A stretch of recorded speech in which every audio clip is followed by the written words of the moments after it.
वा हेर्छन् देखियो बिहानको सुरुवात हुन्छ आज हाम्रो कोलडाँडादेखि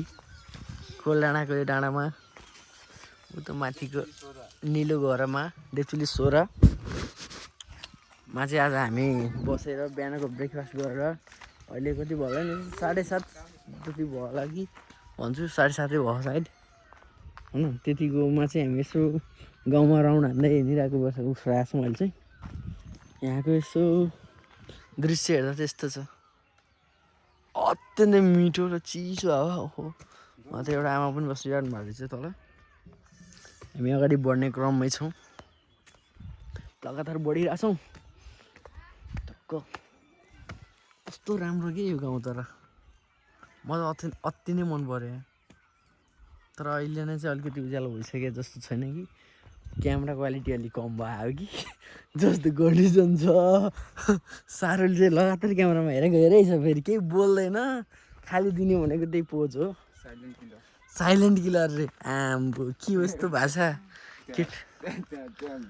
ल ओके छ यस्तो भइरहेको छ न बिहानको सुरुवात अनि हाम्रो दुइटा केटाहरूले चरा हेर्नलाई बसिरहेको छन् त्यहाँ चाहिँ हो ल ठिक छ यस्तै छ अवस्था चाहिँ त्यो फुल चाहिँ कस्तो राम्रो कि है अलिकति ब्राइटनेस बढाउँ है जुम गरेर राखिदिन्छु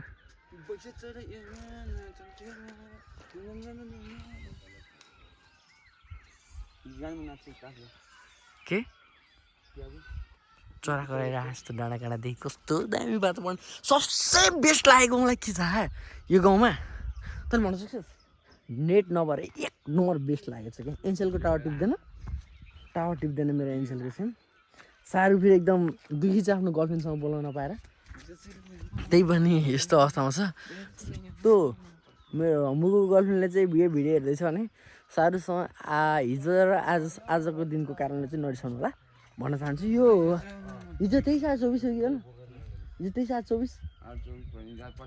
ए हिजो 24 आज 25 गतिर हेर्नु मलाई केही थाहा छैन म त यही हो यहीँ रमाउन सिकिरहेको छु यही डाँडा काँडामा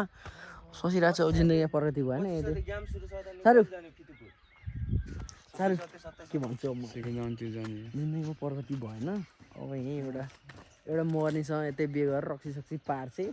खाने जिया पनि बस्ने सुत्ने सोचिरहेको छु अब यतै घर जाउँ जमाएर बस्नुपर्छ कि हुन्छ के भन्छ त्यो कुरा सारूलाई पनि कहिले काहीँ आएर जाँड खानु हो नि